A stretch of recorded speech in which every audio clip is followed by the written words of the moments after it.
IU fans, the summer keeps rolling along here.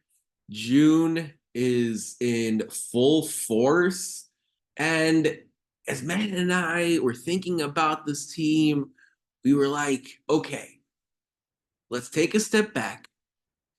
Summer practices have begun for a lot of teams in the country, including your Indiana Hoosiers. Dan Hurley is still running the practices at UConn, as well as, trying to build a team to win a third straight national championship. Mike Woodson is trying to get his team there. Anything close to there. Anything remotely close to a national championship. So Matt and I were like, okay, how can we help the listeners as much as possible? How can we bring them A+ stuff here in the middle of the June? And I think we have something for you today that you'll really like. We're going to dive into every single player on this roster and summarize what their summer goals and goals for the season should be in 3 words. 3 words or less. That's it. We're going to dive into that and so much more here on episode 329 of the Hoosier Sound, where we are the official podcast of Indiana HQ. Our mission and goal is simple. We want to bring in-depth analysis and coverage for IU sports to as many fans as possible across a multitude of modern platforms. We're recording this edition of the Hoosier Sound on Thursday, June 13th, 2024, where I am your host, Nithin Krishnan. Here with me today is my normal co-host, Matt Lukens. Matt, the portal season has quieted down a little. Indiana has 12 scholarship spots filled. 1 remains open. All the players are on campus. We're going to turn towards one of the classic podcast formats that we like to do here, the 3-word game, inspired by Colin Cowherd, some of the others. Man, let's dive right into some of the key newcomers on this roster. I'm going to kick it over to you, Miles Rice. 3 words to describe Miles Rice, his summer, his season, his goals. What's on your mind as far as a 3-word game for Miles Rice? Oh, easy. Game-changing leader. That is, and now you can take that in 2 different ways. You can take that as an off-court thing, or you can take that as an on-court thing. So I think he does both. I think on next year's team, he's our most dynamic player. I think on next year's team, he'll be the most consistent player outside of Balo. And I think he has a chance, out of all the IU players, he has the highest chance of being a new addition and being named captain at the same time. I think you saw that the practice footage or the pictures. Yep. And the short video of him greeting Woody when Woody came back to practice, and they all were first on campus together. You can see it if you follow him on social media. He's always posting pictures and videos of him with the guys. I think he really connects with this roster, and I think he has a story to tell and life experiences that no one else obviously on this roster has, but are also equally invaluable to being a great leader, which is going through the adversity that is cancer, right, and coming out on the other side, and then playing a season when you don't even have a full off season, and absolutely killing it, going through a period of time at Washington State where he couldn't make a shot to save his life. His conference was abandoned. The conference was abandoned. His school was abandoned by the conference. Yeah, that too. Just a lot of different things happening in his life and in the last 40, something months of his time on Earth.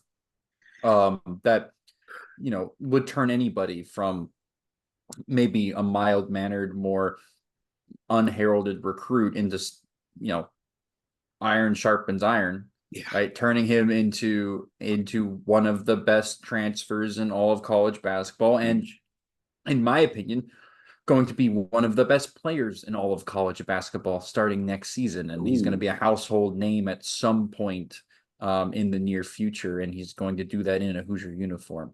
So, he's a game-changing leader. That's what he is. Love it. For me, it's 25%. That's the 3 words for Miles Rice that he's got to plaster on his on his apartment wall somewhere at Evolve or wherever else he is. 25%. That was his shooting clip in conference play last year from downtown, from 3-point land. And you kind of touched on it while you were talking. You got off to a decent start shooting the basketball, a horrifying, mind-blowing slump second half of the year. He picked it up, sort of cleaned it up at some points during Pac-12 play last season, but 25% isn't going to cut it as it relates to Big Ten play, as it relates to this upcoming season. Of course, if you look at the overall season total for him, it wasn't all that much better. It was at 28% from deep. I'm not asking him to turn into Steph Curry or James Harden or as you saw yesterday with Boston, Jaylen Brown or Jason Tatum. All I'm asking him to do is, let's pick that number up. Let's cross 30. Let's maybe get to 32, and I'll be pretty happy because, like you said, he's going to bring a lot of other stuff to the table. I think Miles Rice can do it. I'm excited because I do see a guy who can take a three off the dribble, who can catch and shoot, who can spot up, who can maybe drain a three in transition. So he can hit you a lot of different ways from downtown. I just want to see that percentage take a little bit of a hike from last season.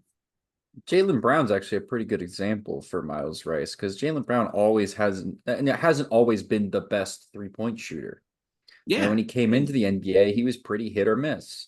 And a lot of times, especially in the last couple of seasons, when people would talk about the Celtics' weaknesses, they would always mention Jaylen Brown's inconsistency from three. And that's what Miles Rice was last year. He wasn't bad.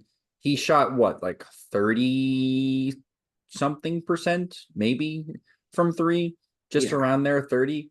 Last year, he went he 0 of like 20 for a stretch. Yeah, he went 0 of 20 from three for a stretch. I mean, you look at Mgbako's, we think of Mackenzie Mgbako's percentage as being pretty good. He shot 32% for the entire season. He was, I think, in the 20s or even teens at some point last season, right? Just because he went through a little bit of that freshman struggle, and so did Rice. So did Rice, because it was his freshman year. So I really think he's going to be not only much more consistent this year, but I think even his highs are going to be higher this year. I think he's going to be a better 3-point shooter consistently this year, and I think you'll see a big jump from 28 to I think he could get up into like the 36ish, 37% from three. Whoa. Which would be a game changer for this roster. I mean, if he's at 37% from three, he's in the first round of the 2025 NBA draft.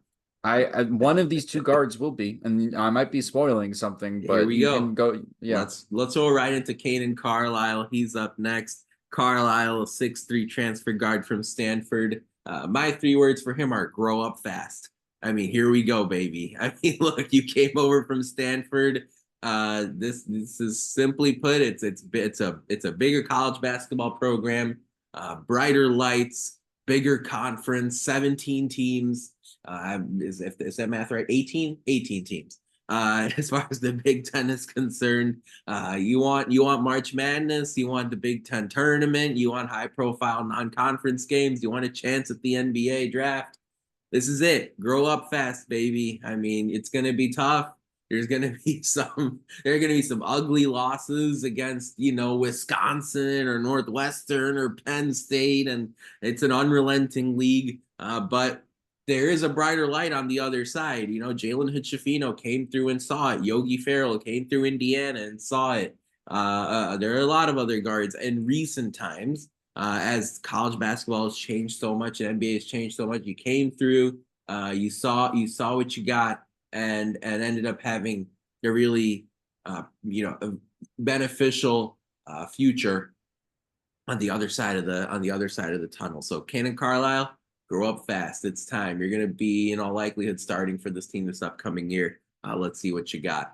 Matt, what are your 3 words for Kanaan Carlyle?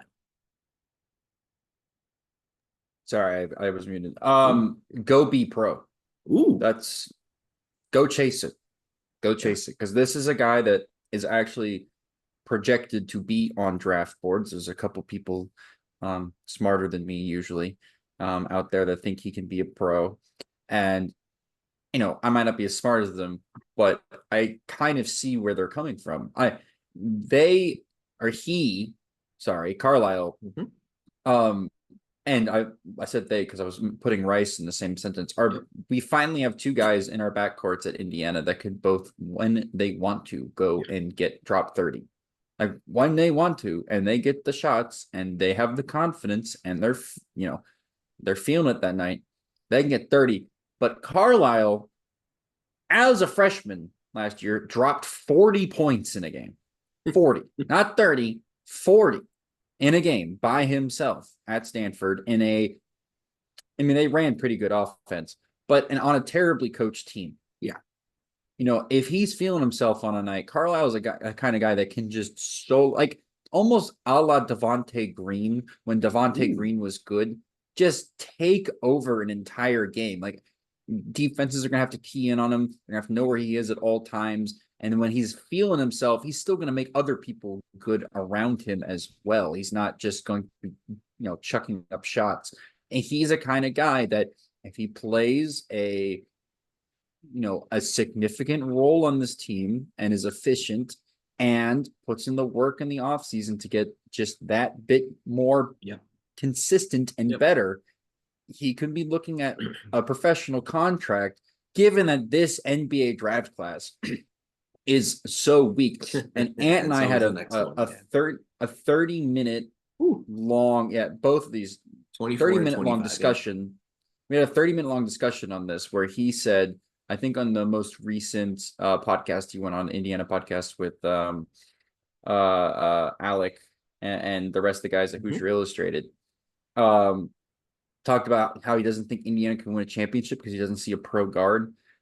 I called him after I listened to that and said, I think Carlisle is that guy. Like when I look for a pro guard, I see all the tools that Carlisle has. He just has to put in the work and be concentrated on both ends of the ball. And if he can do that, you're talking about Indiana could go from having one of the worst backcourts in all of college basketball last season to having, I think, a top 5, maybe even top 3 backcourt next year. If both of these guys can hit their ceiling, that probably won't happen. I'm saying probably and knocking on wood because I would love that to happen. Yeah. Probably not going to happen. But if they do, don't be surprised. Like, just don't be surprised. Like, these guys, both of them could go pro. Both of them could. That would be insane. Yeah, just to be clear, Carlisle's season high last year was 31. But the fascinating thing is, 31 against Washington State, 28 against sworn he had 28 point game against Arizona, 22 at Oregon State, 17 at UCLA. Carlisle's game season last year started a little bit late. He didn't get to he didn't get to go off against Eastern Central Connecticut State, Idaho State. He did get 23 minutes against Idaho in his first game, December 17th, and then after that it was straight into San Diego State and then Pac-12 play. So he didn't get a chance to sort of ramp up his degree of difficulty like everyone else does in college basketball. He had to start. Yeah, he only dropped 30. It's the Chinese barbecue getting to my brain. I'm sorry. My bad.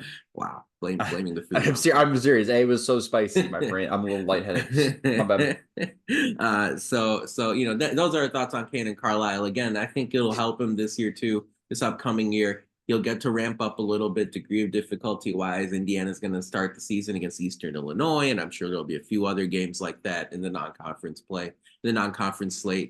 But yeah, ultimately that's where Matt and I see Carlisle as he heads into the summer here. Let's move on to Umar Balo next, Matt. Everyone's fired up to see Big Umar in Indiana colors this upcoming season. Some publications and outlets have him as the top-ranked portal prospect that changed teams this past window. What are your 3 words for Umar Balo? Top 3 words for Umar Balo are consistent rebound getter. Ooh, okay. That's what he is. And that's why he was a top transfer in the portal, according to some people, because he's the safest option. He literally is. You know exactly what he's going to give your team. Good rebounding, terrible free throw shooting, and a guy that dunks everything he possibly can. And just a very physically imposing big. Like, he's built. I mean, the last two bigs that we've had at IU have been Chloe Ware and Trace Jackson Davis, and they've both been fantastic. He doesn't have the post moves like them. He can't put the ball on the floor like either of them. He can't shoot like either of them. Right. Not that Trace was that much of a shooter either, but he could at some point in his senior year. You won't see him spot up from mid range, but he's about as wide as both of those two guys combined. He is built like a tree I trunk. love it. He's way more like Zach Edey than he is like Trace Jackson Davis in the way that he is built, because he is massive, absolutely massive, and he's hard to move out of the the painted area, and that's why he gets so many rebounds, is because he is as wide as he is tall, and he is built like a Greek god.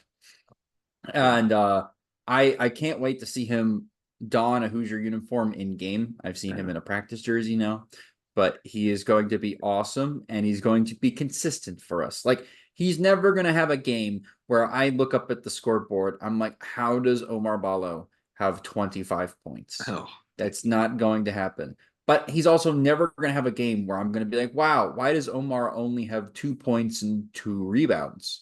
Because he's a guy that's going to give us, at minimum and maximum, about 12 points and 10 rebounds and a block a game. And that, for a team where you have guys coming in, you have, the point guard in Rice and the shooting guard in Carlyle, who are guys that, were freshmen and for the most part hit or miss last year.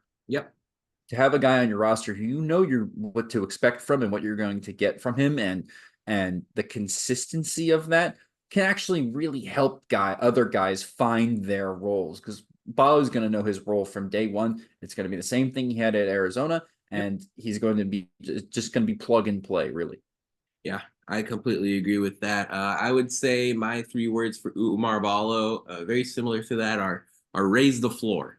Indiana last year didn't make the tournament. So obviously there were some ups and a lot of downs, some really, really rough games over the course of this past season. But let's not forget that even in each of Mike Woodson's first 2 seasons, both of which where IU made the tournament, there were some really rough patches in both of those years too. Mm-hmm. In Woodson's first year, I mean, not only did you lose to a very mediocre Syracuse team in non-conference play, you had a pretty tough, twisting, turbulent game against St. John's, same thing against Notre Dame, and then against Big Ten play, you sort of stuck your foot in and hung in there against a lot of teams, but there were some really ugly losses. And then don't forget, right, in year 2 of Woodson, where Indiana ended up getting a 4 seed in March Madness, you had an ugly home loss to Northwestern, an ugly road loss to Penn State, an ugly home loss to Iowa. There have been some really nasty single individual performances by the Hoosiers under Mike Woodson. A lot of double-digit losses, a lot of games where it kind of gets away from Indiana. Umar Balo fixes that problem. He comes in and says, okay, just like Matt said, there are double doubles there for you. There are 12 points and 11 rebound games, couple of blocks, leadership, consistency. There's a reason Arizona was really, really good the last couple of seasons under Tommy Lloyd, and there are a lot of reasons for that, but Umar Balo was one of them. And they knew that in tough times they could go to him for an easy bucket, for a big slam dunk. He can draw fouls. And if he can increase that free throw percentage from what's in the 50s right now to 65, 67, he shot 70% his sophomore year. Now I think we're really cooking as far as Umar Balo is concerned. So for me, 3 words as it relates to Umar Balo: raise the floor. Help us out. I think we'll all love it. Luke Goode up next. As I look at Luke Goode, This is obviously a perfect type of role as far as Goode at Indiana. My 3 words for him are shoot your shots, and that's it. Like don't hesitate, man. Like give me, yeah. If it's 10 threes a game, let them fly. I don't care. This is why you're here. 39% from three, consistent marks, Indiana native. Shoot your shots. I don't want hesitation. If they're there, the wings, in the corners, straight away, early shot clock, late shot clock, transition, non-conference, March Madness, doesn't matter. Shoot them. I want to see Luke Goode set career highs in 3-point attempts per game, points per game, 3-point makes per game. That's the type of thing I'm looking for. Matt, Luke Goode, 3-word game. You're up. Elite bench guy. That's what he is. That's just what he is. He's a depth piece that I don't think Indiana's had since the Nick Zeisloft, Max Bielfelds of the world. Oh, yeah. That's a good call. Right. Like, he's a guy that can come off the bench. And it's like the same thing with Nick Zeisloft. You never expected Nick Zeisloft to play defense. Okay. He wasn't in there to play defense. That's fine. And the same thing with Goode. I'm not expecting him to be anything more than a traffic cone on one side of the ball, because I don't need him to play defense, right? And I think with Mike Woodson's defensive system, he's going to be fine. Just try to keep the guy in front of you. If you can't keep the guy in front of you, you got Balo behind you, who's going to be itching for a shot block. And by the way, it might be Reneau or Langdon Hatton, right? Like, yeah, you got a lot of guys. You got a lot of bodies down there now. So don't worry about that. You know, like if your guy gets like, all right, whatever, just hit your shot on the other end. Like if they're gonna make twos, you make threes. Math. Like that's math, and that's winning math. And he's gonna make a lot of threes in a Hoosier uniform. Now, what kind of role does he play is a completely different question. Is it more of a Miller Kopp role, right? Like where he's going to be sitting in the corner the entire time and you're not really running a lot of sets for him? Or is this a new version of offense from Woody? Because you got some guys from the guard position for the first time, I think, under Woody, where you have multiple guards that can get to the cup at will. Like I think Rice can do that. Beautiful. Carlyle can do that.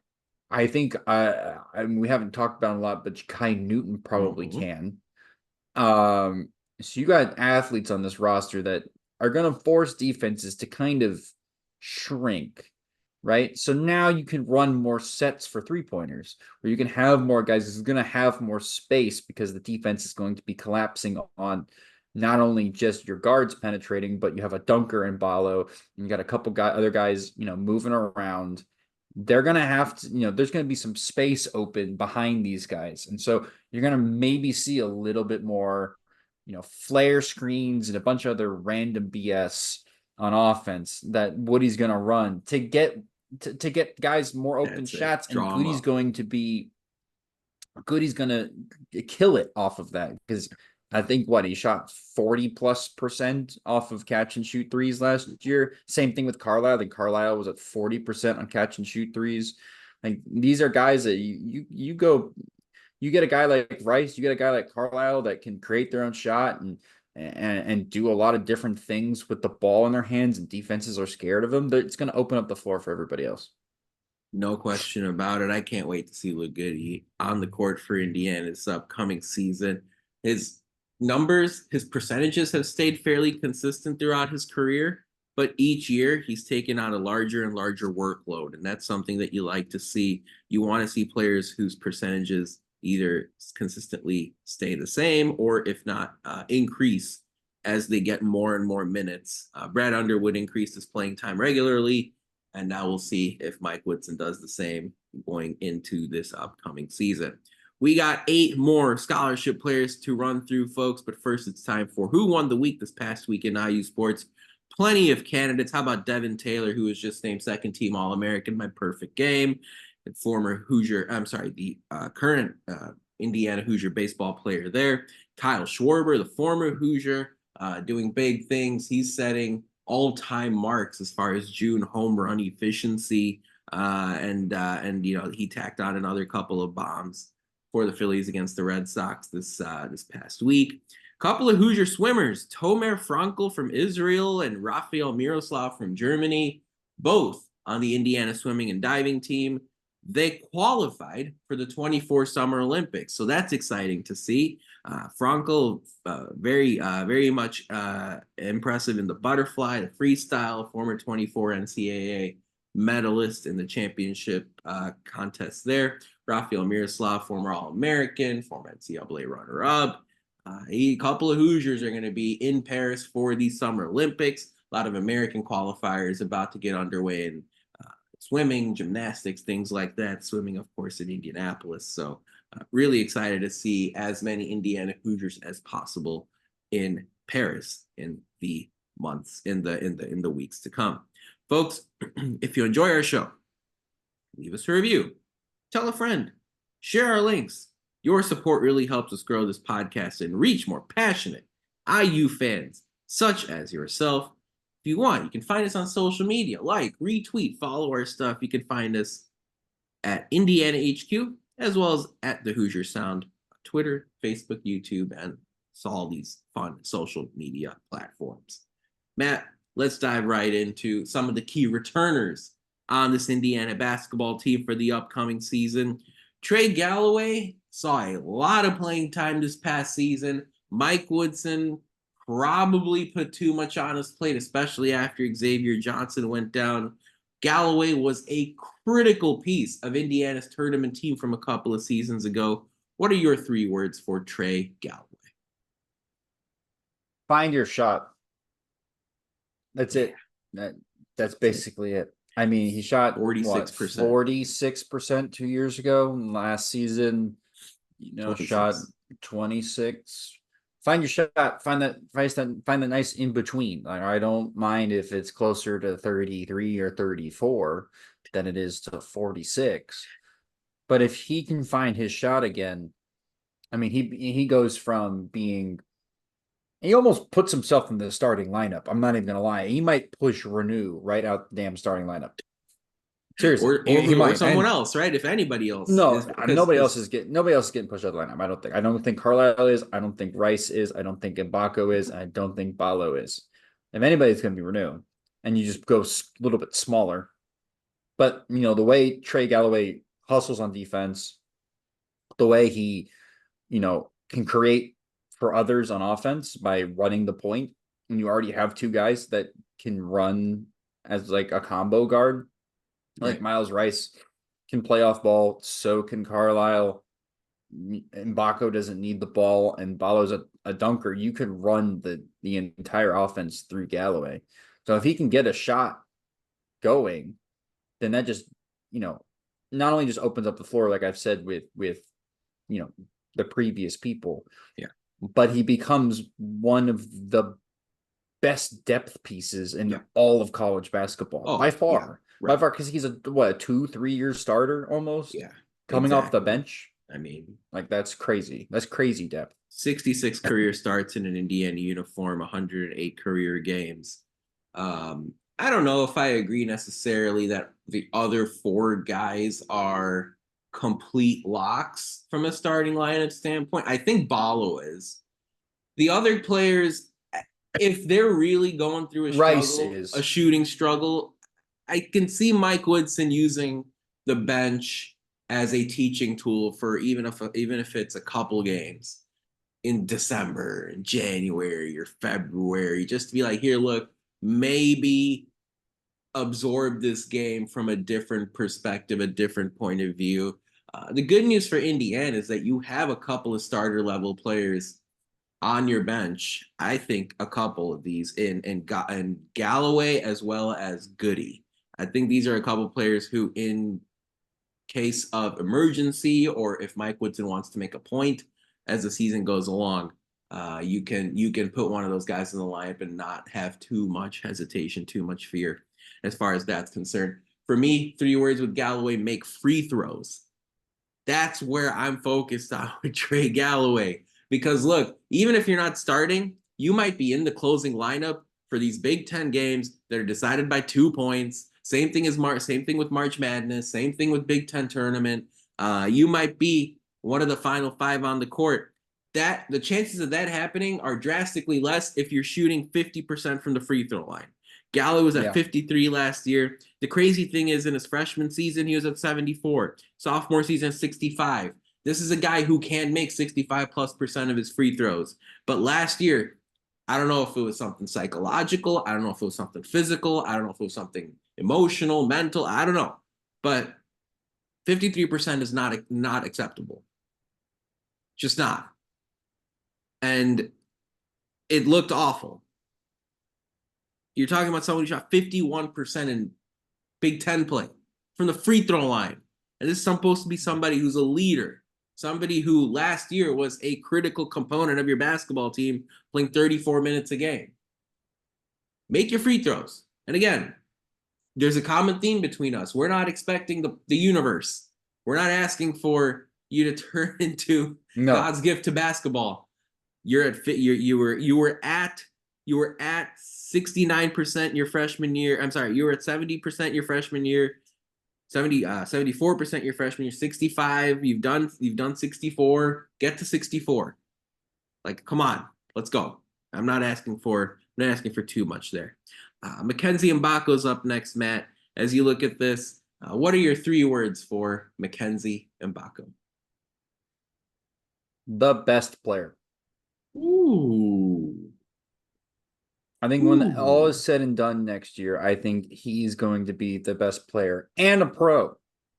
I don't think we see any more of Mackenzie Mgbako in an IU uniform after this year.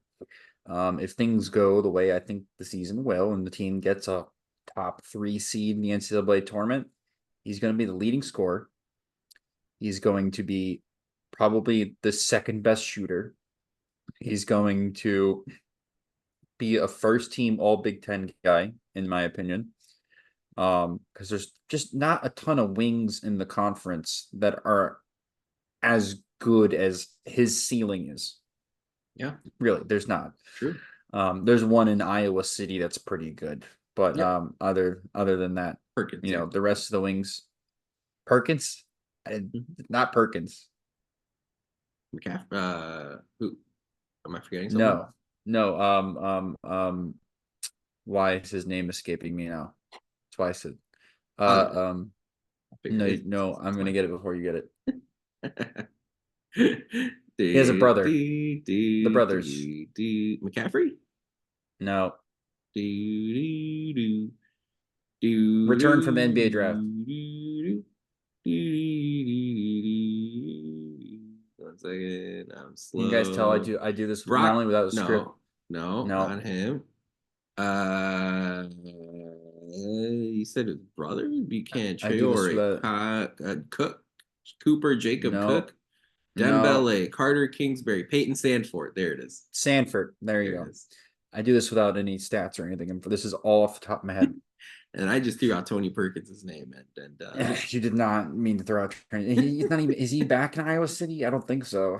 Apparently, it's the same name of a Louisiana State representative. So I'm very disappointed that Google, when I Google Tony Perkins, sends me to the congressman rather than the basketball player. Like, let's go. It's 2024. Clean up your algorithm. Anyways, Peyton Sandford. I think he's the best wing in the conference outside of Peyton Sandford, or he could be. And I'm not saying he's right now, but from Missouri, what I've heard from Perkins, Perkins from Missouri, yes, because he's playing with Tamar Bates now.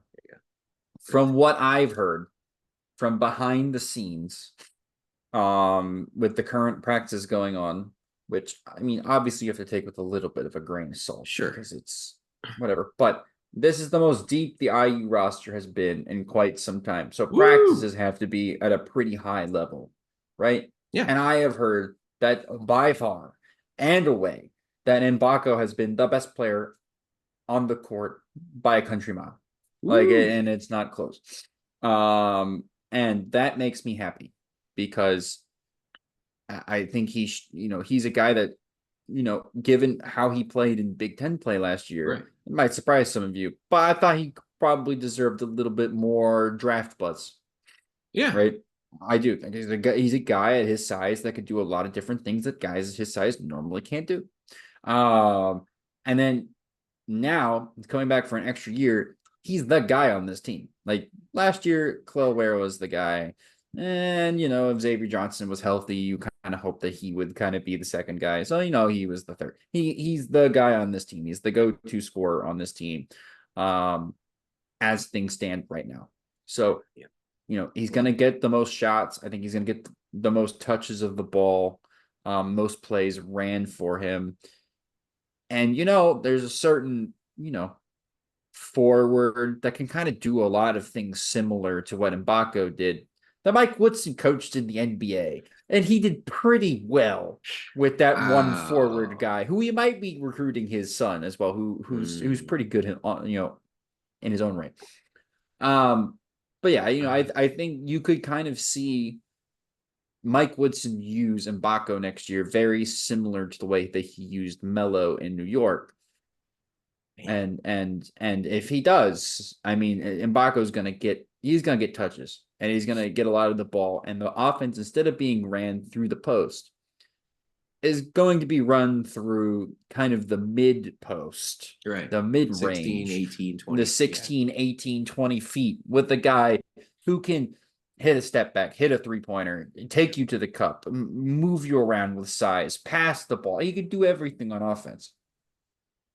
He really can. And you saw his defensive play get better as the year went on last season also. I think that's what a lot of people latch on to when they think of Mackenzie Mgbako, somebody who really because he was so bad when he really struggled first came to guard the arc, especially. He lost shooters, he overhelped, he got confused on communication, and then by the time the season came around at the end, he was really reliable on the defensive side of the game, which is why my 3 words for Mgbako are just keep getting better, right? Like in November last year, he averaged 7 points a game, couple rebounds a game.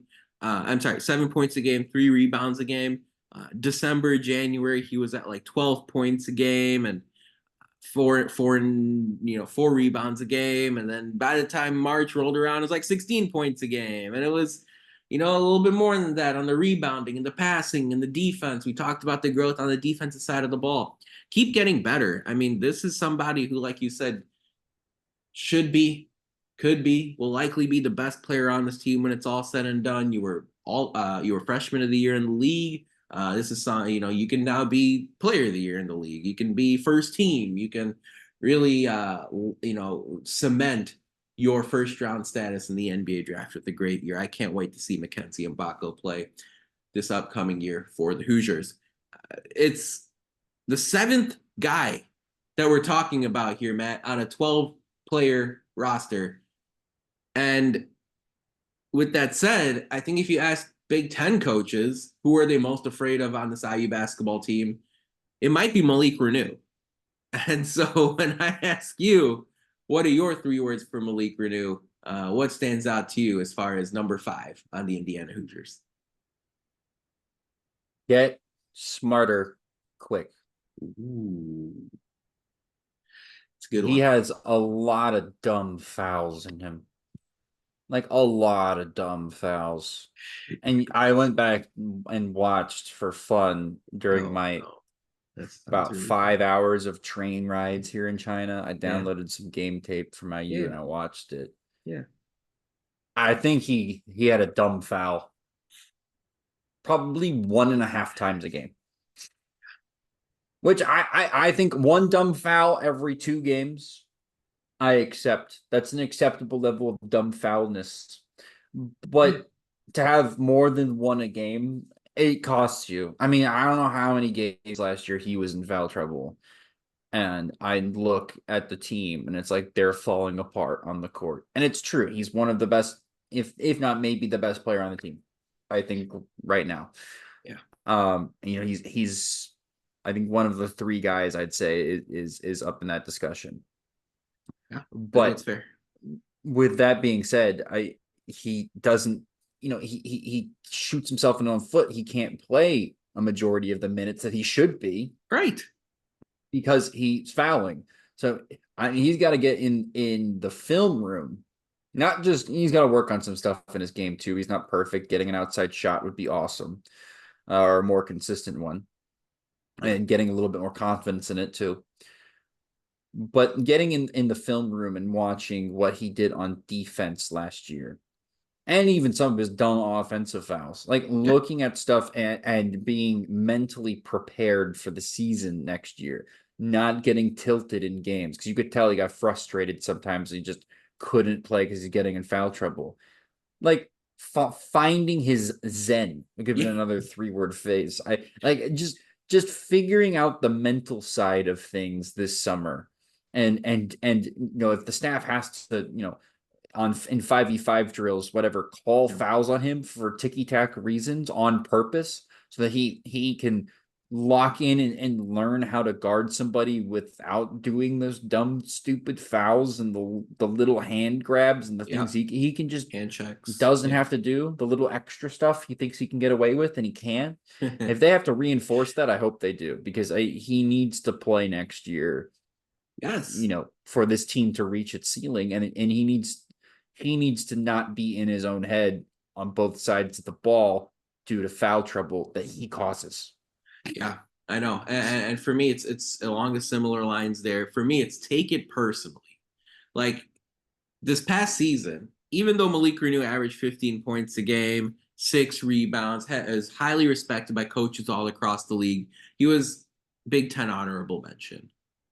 He didn't make any of the top teams in the Big Ten as far as all conference honors are concerned, because for the reasons Matt mentioned, he had a tough time staying on the court. He didn't really develop a consistent 3-point shot. Maybe a lot of voters who put players on all Big Ten teams maybe thought Reneau's performances came sort of in a losing cause for the team. Take it personally. Like, you are capable of being an NBA player. You are capable of being one of the best players in the Big Ten. But there's a lot of low-hanging fruit, and that's another three-word thing that I could use for Malik Reneau. Just fix the low-hanging fruit. Stay on the court. Stop with the hand checks. Make sure you secure rebounds after working your tail off for 28 seconds on defense. If Umar Balo gets checked out by someone, we need you to come in and swoop in for the rebound. Improve your passing. Improve your shot blocking. There is progress being made there. Can you go from 1 assist a game to 3 assists a game to 4.5? Can you go from 0.3 blocks a game to 0.6 blocks per game to 1? That's the type of growth I need to see from Malik Reneau. The physical characteristics are all there. I want to see some of that edge, that fire. I want to see some of that. So because this is a guy who's played 68 games for the Indiana Hoosiers. He knows what it's like to go through a 20-game Big Ten schedule. He's done it twice. So this is where I need Malik Reneau to step up and really play with a swagger, an edge, a physicality, a chip on his shoulder that I don't know if we've seen quite yet with Malik Reneau in an Indiana uniform. Next up for me is Anthony Leal, and the 3 words here are just be ready, baby. Just be ready. Right? Like, this is where Anthony Leal gained a lot of fame last year. Some of the quotes about being available, knowing when to get onto the court and do his job when Woodson calls his name. Just be ready. There are going to be injuries. There are going to be suspensions. I don't know if that's true or not, but there are going to be injuries. There are going to be bad performances. There are going to be twists. You didn't just talk that into existence, right? You didn't just do that. They're going to be roller coaster. I was thinking like NBA, right? 82-game season, things happen. Maybe college, not so much, but definitely they're going to be. Mackenzie Mgbako gets in a fight in Taco Bell Part 2. Electric Boogaloo. Honestly, I was ready to move on. I was ready to keep going. Okay, keep going.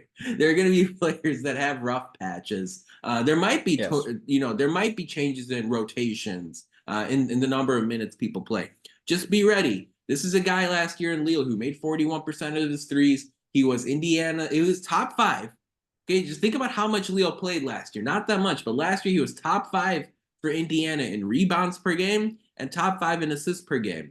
We know what he can bring to the table. Just be ready. There are going to be times where Indiana is struggling in a game, struggling over the course of a week or two. Like, just be ready. Woodson's going to call your number during the season. We need you to bring some of that energy, some of that veteran play that you brought to the table last year. Matt, for you, 3 words for Anthony Leal. What you got? Get that bag. Get that real estate bag, boy. I don't think we're gonna need him a lot this year. I'm serious. Yeah, I genuinely think that we might have seen the last real minutes that Anthony Leal plays in a Hoosier uniform. Just because his team is so deep. I don't see him getting playing time. And even if there's injuries, I mean, there have to be, I think, 2 or 3 guys out for him to get minutes. So, I mean, he might play just for this, especially early in the season, just to see, what he can give the team.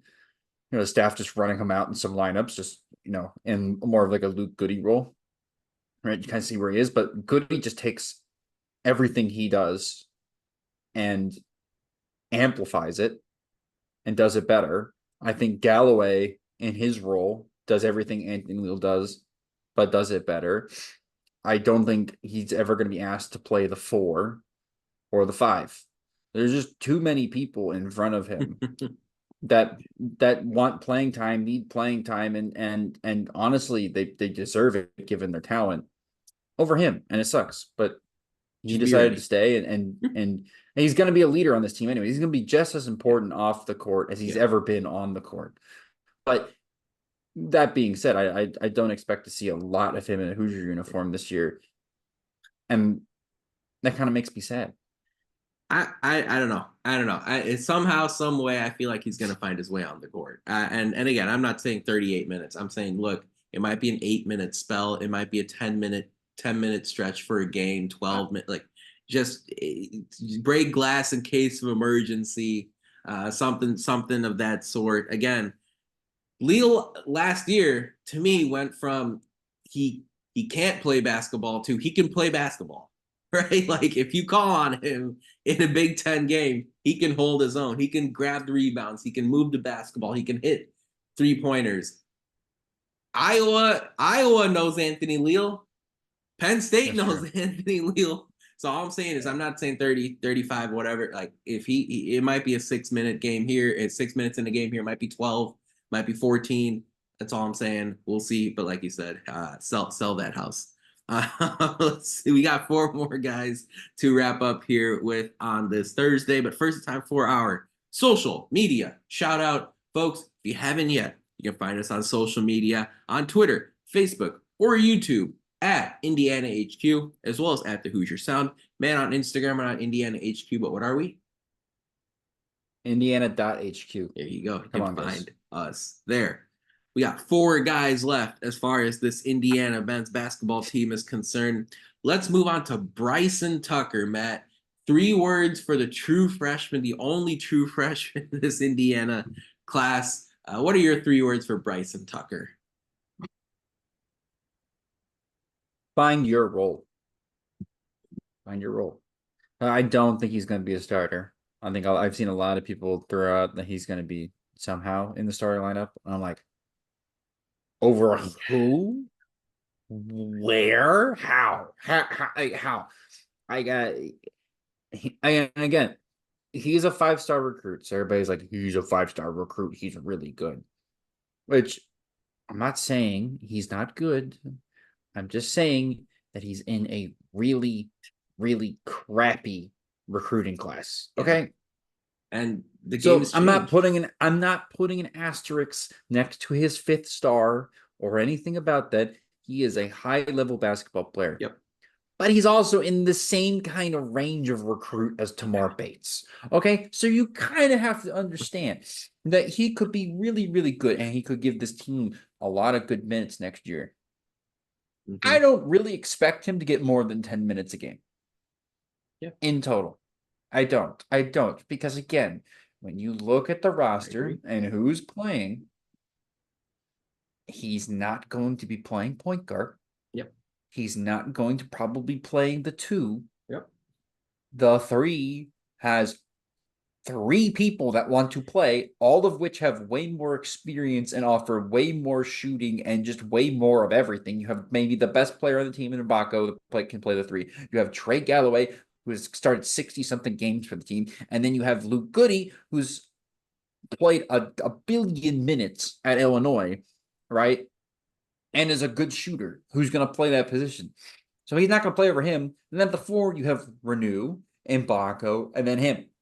So he's third on the pecking order in damn near every single position. So I don't see him getting a ton of playing time. And he's another guy that's, by the way, going to play in front of Anthony Leal. So he's going to have to find his role, like find where he fits in the best and what lineups he gels with and what he can do in his freshman year that can get him playing time. Is that his mid-range shooting? Is it his defense? Because I'll tell you what, if he can play defense, Mike Woodson's going to play him. So, especially for a guy his size and his athletic ability. So he has to figure out what he can do to find a role on this team because he's not going to be a star, which to him I think is going to be a little bit weird because he's a guy that's grown up his entire life being a star player. He's a 5-star recruit and he never played AAU ball. So he's a 5-star recruit without ever having to play with, other. I mean, he's played with other good basketball players. That's not what I'm trying to say. But he's never played with other superstar basketball players. And he's going to join a team where every single player on this team has been the best player at basketball, at a school of high school or college variety at some point in their life. And so he's going to have to figure out how he works in as a role player for the first time probably in a while for him. And that's fine. For me, the 3 words for Bryson Tucker are learn and listen, right? Like learn and listen, learn the game, listen to your coaches. Mike Woodson just did this with Kalel Ware. He took a player who maybe in year 1 learned the game, went through some struggles, fought through some stuff.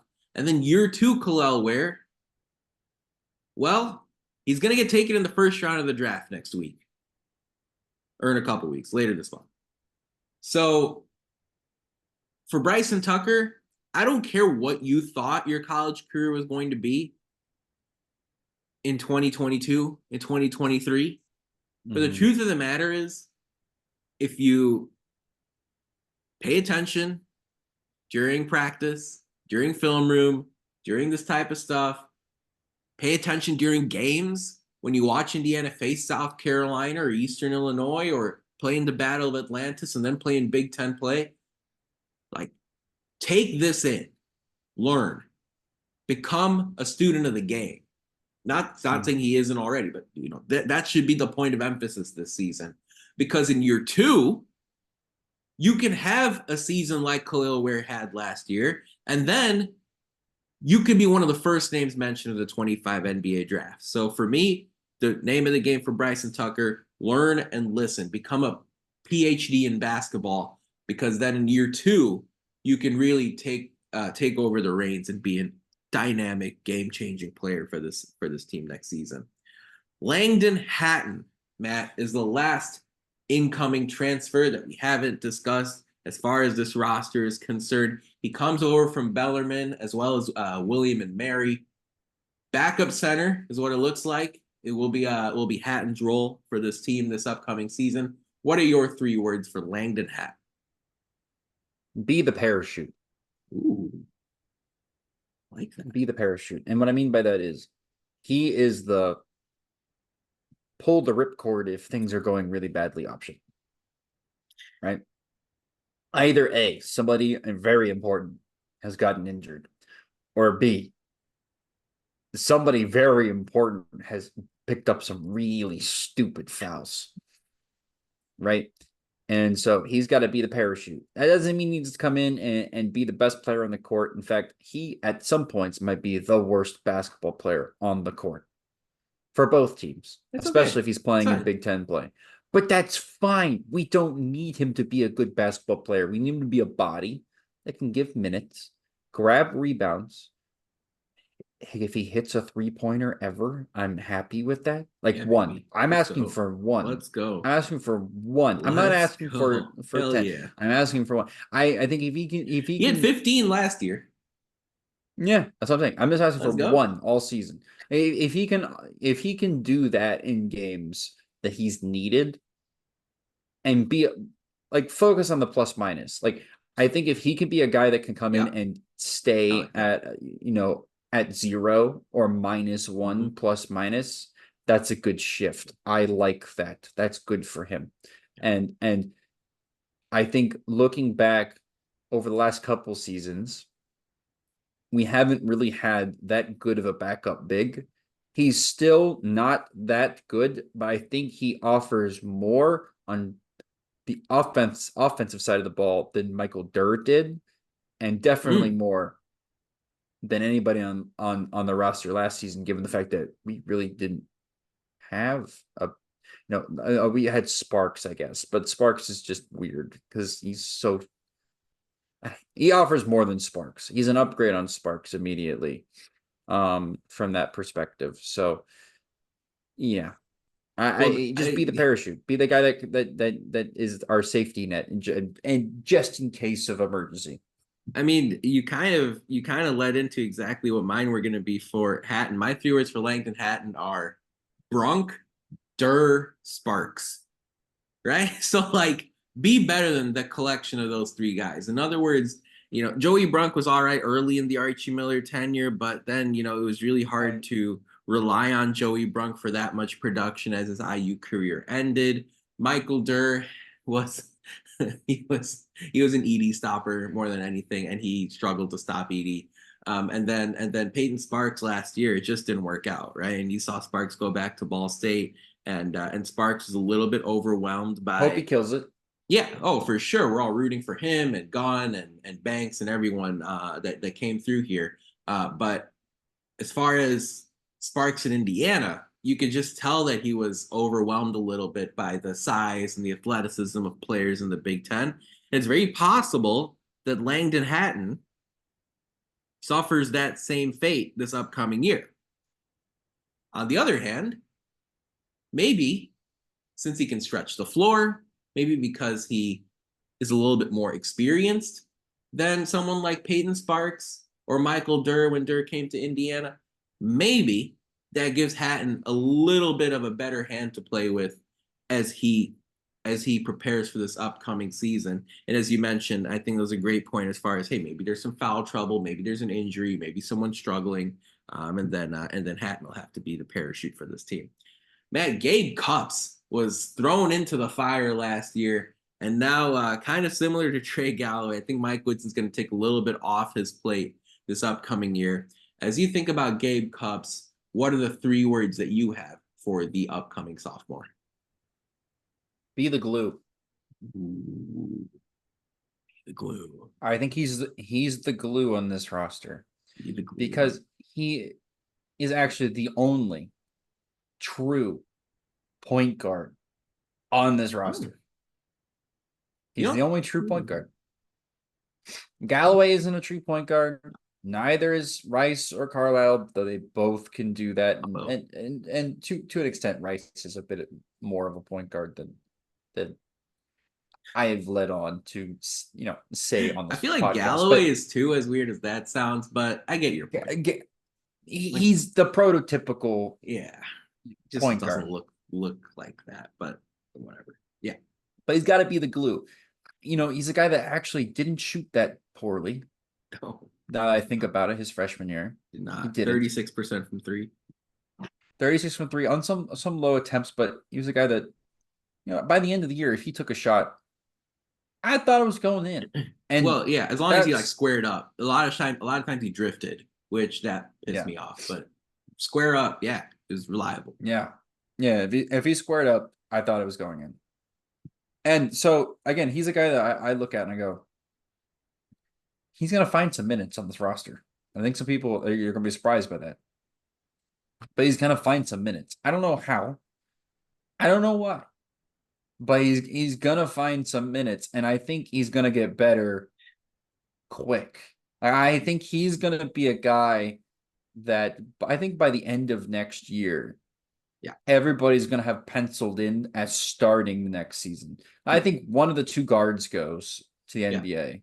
So whoever stays, him and the other guard are going to be the backcourt, or Braylon Mullins, cough, are going to be the starting backcourt for the Hoosiers next year. Is that Harrelson too?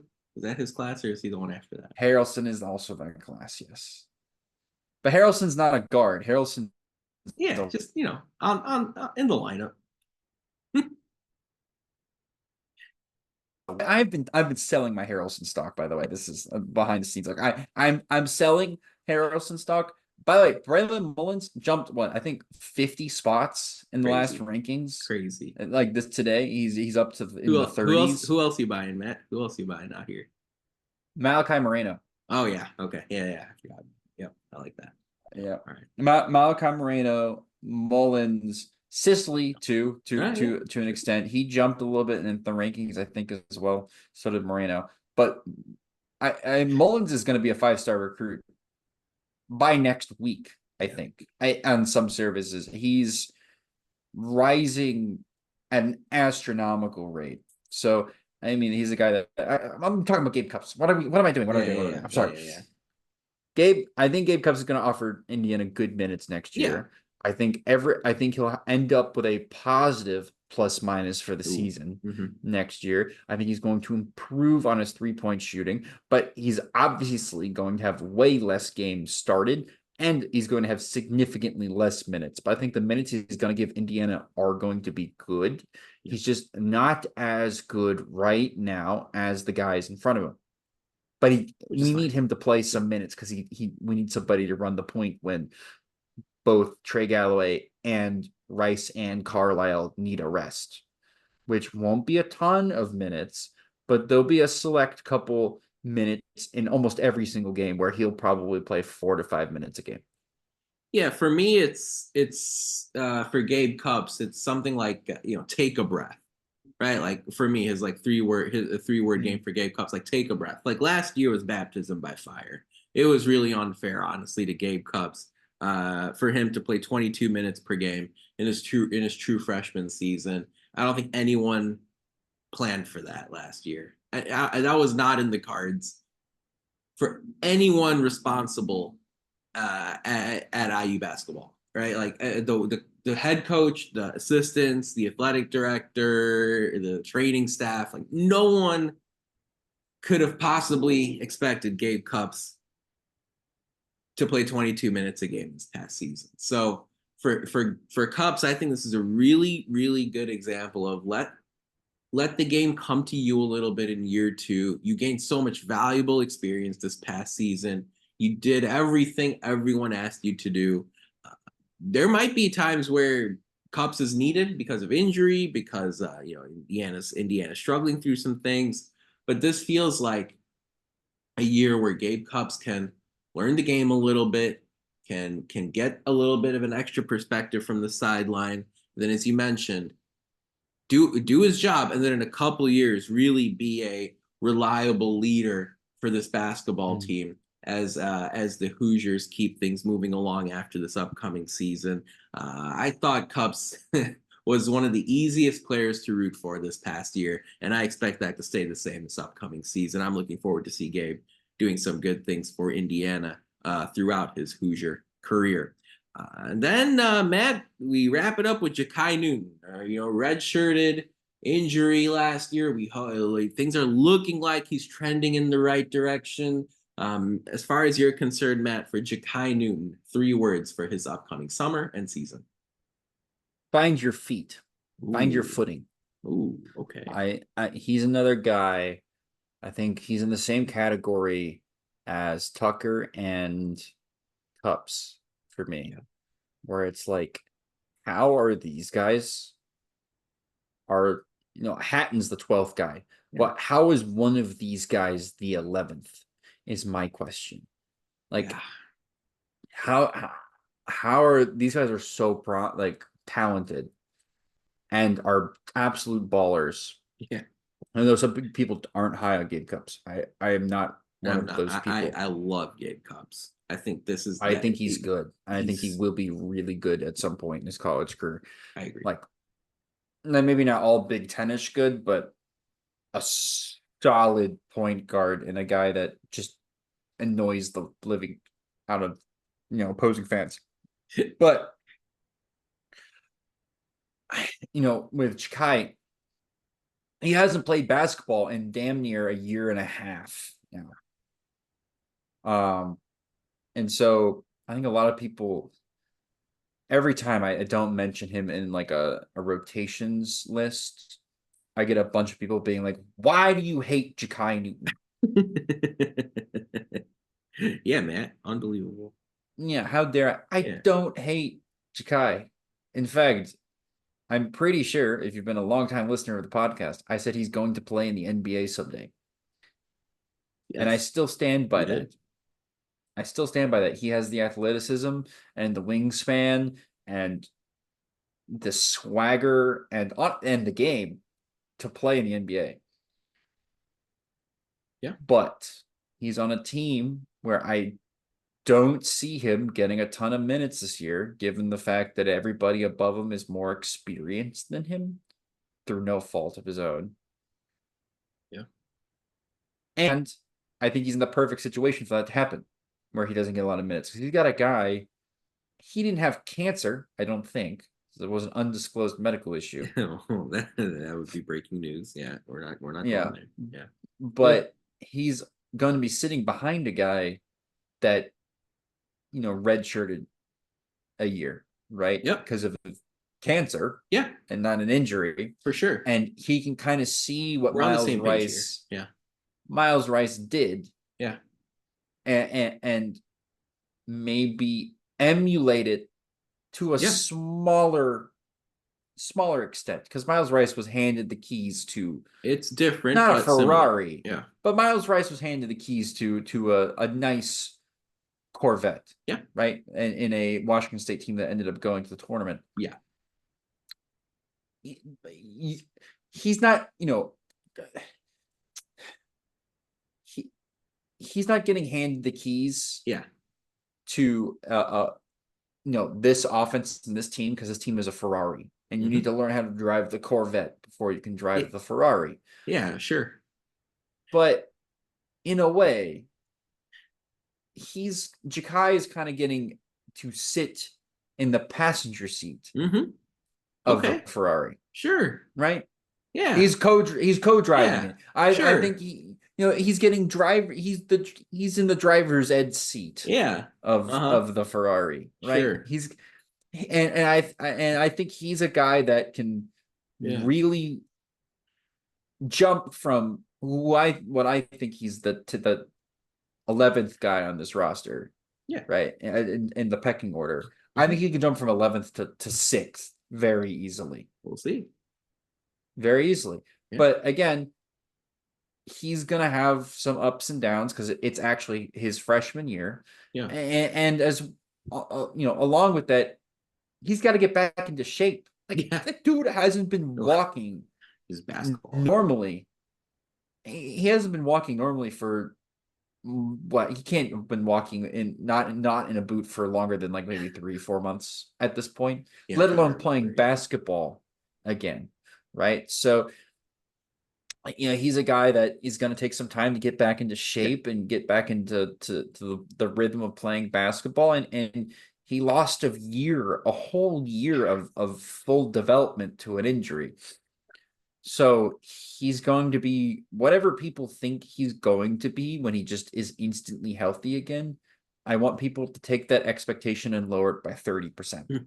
And that's where he'll probably be around. Yeah, for me, the 3 words for Jakai Newton are wait your turn, right? Like, it'll happen. It'll happen for Jakai sooner than later as it relates to his time at Indiana, but it's not going to be immediate. It's not going to happen tomorrow. There's a lot of power in waiting your turn in the world of college basketball. In fact, even in other aspects of life, even in the NFL, right? I mean, Jordan Love, right? Waited his turn. Now we're talking about Jordan Love as one of the best quarterbacks in the NFL. It's like one of these things where Jakai Newton, because of the injury, things will take their due time. And I love the comparison you made to Miles Rice. I don't know much about Ferraris and Corvettes, but as far as Miles Rice is concerned, all I'm saying is this is somebody in Rice who was a class of 21 high school graduate who played his first big season of college basketball got everything thrown at him in 23-24, and he was able to handle it. That might be the case for Jakai Newton, where next year he's somebody who gets 28, 32, 34 minutes. Maybe it's in the 25-26 season where Mike Woodson says, or the assistant coaching staff says, this is when we're going to put you into the starting lineup and expect you to handle the ball every possession. We're going to expect you to slash to the rim, throw down dunks, play first team all conference defense. Maybe it's 24-25. Maybe it's 25-26. But waiting your turn, paying close attention to what's going on behind the scenes, that's the mindset I think Jakai Newton needs to have. There is an explosiveness there that I'm very excited to see in the first non-conference game against Eastern Illinois. When he plays, I'm expecting that Assembly Hall crowd to erupt, assuming that Newton does get cleared for that season opener. I can't wait to see him on the court in an IU uniform. And there's going to be a dunk that he throws down with 2 minutes to go when Indiana's up 24, 28, 32 points in a game, where people are going to go back to YouTube or TikTok and just keep hitting play over and over and over again because Jakai Newton threw down a putback slam or a windmill or flew down the lane for a big dunk. That's going to happen at some point here in non-conference play. And I absolutely cannot wait to see that take place. Matt, that's the roster. There is a scholarship spot open. I don't know if Mike Woodson's going to use it, but as we wind down here on this Thursday, lots going on as far as men's basketball, women's basketball, college football never stops. What are your final thoughts? You can even touch on the NBA Finals if you like. I haven't watched any of the NBA Finals. I'm not gonna lie to you, and honestly, my life is a little bit better because of it. Because I can't stand the Boston Celtics. I can't stand them. I can't stand them as a franchise. As a Heat fan. Yeah. By the way, love this jersey. Got the Hickory Pacers jersey on. Here we go. Oladipo in the back, of course. Nice. Shout out to Brad Stevens, an Indiana University Hoosier legend for life. You know, I had a dream last night that Brad Stevens quit the Celtics after winning the championship and said, I want to go back to college to coach the Indiana Hoosiers. And then I woke up. Any real estate news? His wife buy property in Bloomington? And yeah, no, I did, by the way, I did see the team had that post, and we talked about it already, but I had the post of them going fishing. Oh, yeah. Little things, you know. Yeah, that was nice to see. Nice to see the guys all together, and Carlyle is finally on campus because his season, his academic year at Stanford finally ended earlier this week. Yep. So he was finally able to get on campus, which, by the way, the fact that you can go and play basketball and attend Stanford classes. Yeah. Crazy. It speaks a lot about who Carlyle is as a human being, because Stanford's hard.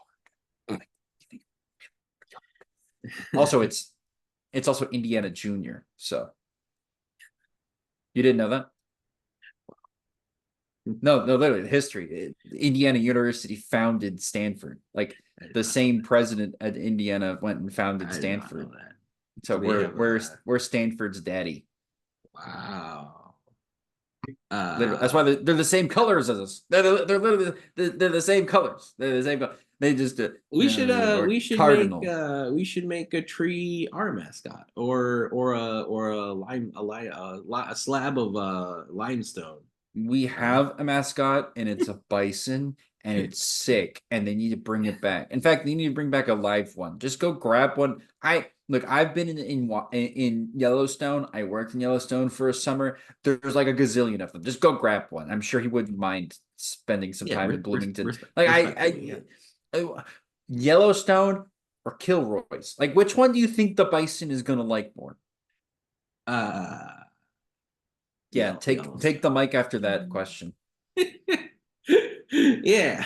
All right. Well, as far as I'm concerned, the Big Ten is really interesting to me, just because, like, Zach Edey, I had so much respect for him, and you know, I legitimately hate that guy. I legitimately think, you know, he is one of the best players to play in the Big Ten in recent memory. Right? Like, I mean, I'm talking about the best to ever wear the Purdue uniform. One of the best to play in the Big Ten recently. Like, I'm talking about truly like a college basketball legend. Is he better than Luka Garza? So, I don't know. Off the top of my head, I want to say yes, but I also know Luka Yeah, I think Garza so. was a stat sheet Luka stuffer. Garza was so good. And honestly, just amazing to watch live as far as Garza is concerned. And he could do so many amazing things on the court. But I think he's a little bit better off the top of my head. But along the same lines, like if you want to sort of draw that parallel, like Iowa's been pretty average since Luka Garza left, right? And I can't sit here, and as great as Matt Painter is, and as great as sort of the Purdue fan base is, like when Zach Edey leaves, I feel like you have to take a step back. And then I look at Michigan State, and I'm like, how much better are you really going to be this upcoming season? And then I look at Northwestern, I'm like, how much better can you be this upcoming season? Illinois, with Coleman Hawkins and Luke Goode gone, I'm like, you can't, and Terrence Shannon gone, you can't be as good as you were last year. I talked about Northwestern. Nebraska had a really sort of hot stretch of play this past season where a lot of things went right for them. I just feel like there are going to be a lot of wins available in Big Ten play, and UCLA and Indiana, Ohio State and Michigan. Like the top of the Big Ten could look really, really different this upcoming season. And I don't know if everyone's really ready to see that happen. But look, we're 6, 7, 8 months away. So I mean, it's not just the Big Ten, Nithin. It's college basketball. Yeah, I know. You're absolutely right. So much it's different gonna be next so weird. year. And of course, we're gonna see it first in football. And I'm not ready for that. I'm not ready for Indiana, UCLA, Ohio State, a Oregon. 7-win Indiana football team. That's what I'm ready for. I mean, we've at least seen that somewhat recently, right? Like we've seen that happen. I'm and not, a bowl game win. I'm not ready for Rutgers, USC, Indiana, UCLA, Ohio State, Oregon. Ohio State. Dude, the Big Ten matchups are gonna be so good. I'm so excited. I'm genuinely, I don't care. I like, part of me when it first happened was like, this is a travesty, this conference realignment bullshit. But like now I love it. I absolutely love the idea of being able to go play in the Rose Bowl, and I love the idea of in basketball getting to play UCLA at least once a year. That's fun. This is fun. It's fun. And we have a guaranteed matchup against Michigan State and UCLA and Purdue. That's like 3 of the top 15-ish, 20-ish programs in the history of college basketball every single year because of the conference. That's dope. Very true. But at the same time, like Northwestern Washington is happening in football on September 24th. That's disgusting. They're both purple. How do you have 2 purple teams playing each other? Wisconsin USC, September 28th. Like, we're going to be Wisconsin USC is fun. That's fun. I hope they're playing in Wisconsin. I hope USC has to go to Wisconsin and play in a snow bowl. It's probably in LA. It is in the Coliseum, but I'm not ready for it. Nah, it's dope. I love the West Coast offense playing Wisconsin, and they're running the ball 40 times down their throat. That's dope. That's dope to me. It's gonna be a wild. It's gonna be fun. It's gonna be a wild ride, folks. That about wraps it up for our 329 show of the Hoosier Sound. Thank you so much for joining us. We really appreciate your support. To hear more fantastic episodes like the one you heard today, be sure to follow us at Indiana HQ and at the Hoosier Sound to make sure you don't miss any in the future. You can also go to our website, indianahq.com, to find it all in one place. But as always, thank you for listening, Hoosier Nation, and we'll see you next time. Peace and love. Go Hoosiers.